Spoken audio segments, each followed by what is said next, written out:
Afghanistan run by the Taliban, and stunned world leaders are beginning to respond. They are doing so in vastly different ways, with some acknowledging the Taliban as the winners of the war and representative of the Afghan people, and others still hedging their comments.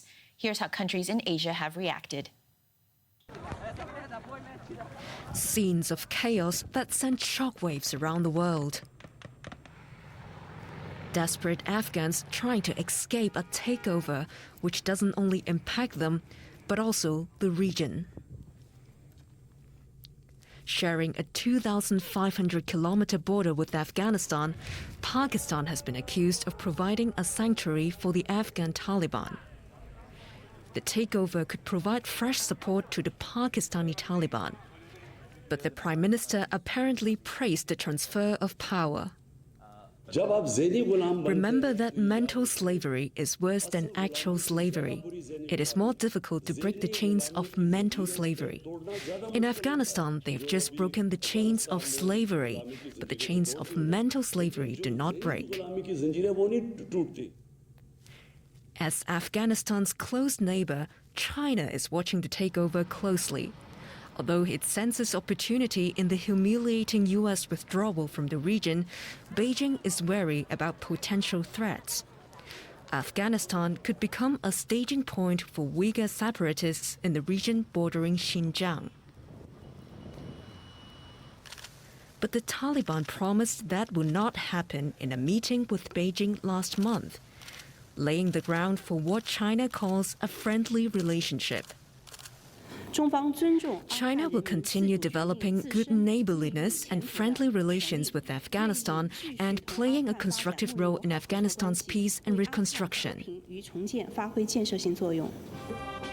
Right now, India has been tight-lipped about its intentions toward the Taliban.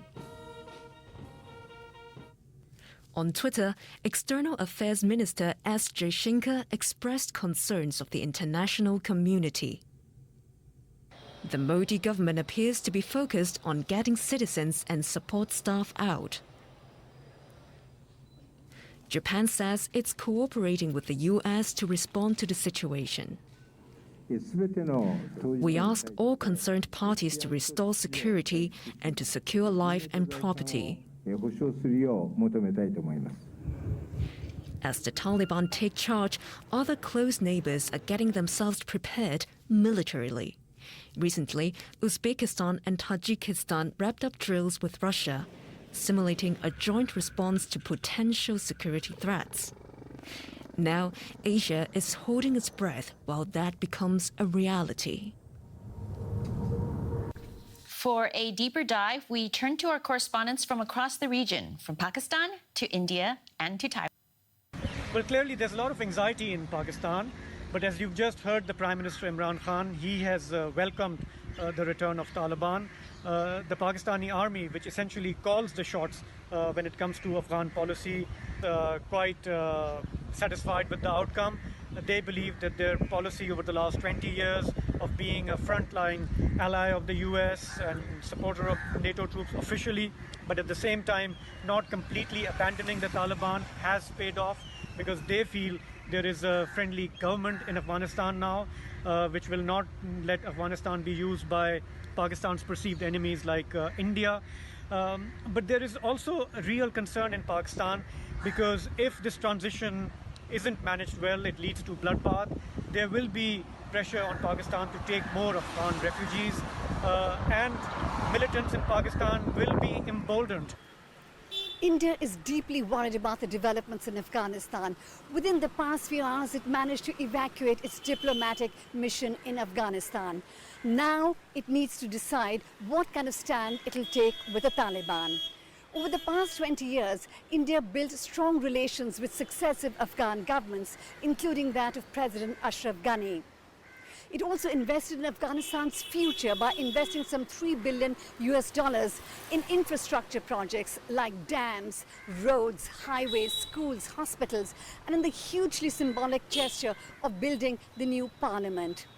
Now the worry is that all these gains of the past 20 years will be lost. India has never trusted nor recognized the Taliban. which is widely regarded that it's supported by India's arch rival, Pakistan. The concern here now is that any diplomatic leverage that India might have had in building a strong and stable Afghanistan will be lost. After the Taliban took over power in Afghanistan on Monday, the Chinese Foreign Ministry issued a statement saying that they will respect the will and the choices of the Afghan people, and they look forward to building a friendly relationship with the Taliban-led Afghan government. Despite the positive tone from the statement, experts say there are still some underlying concerns for Beijing in the bilateral relationship.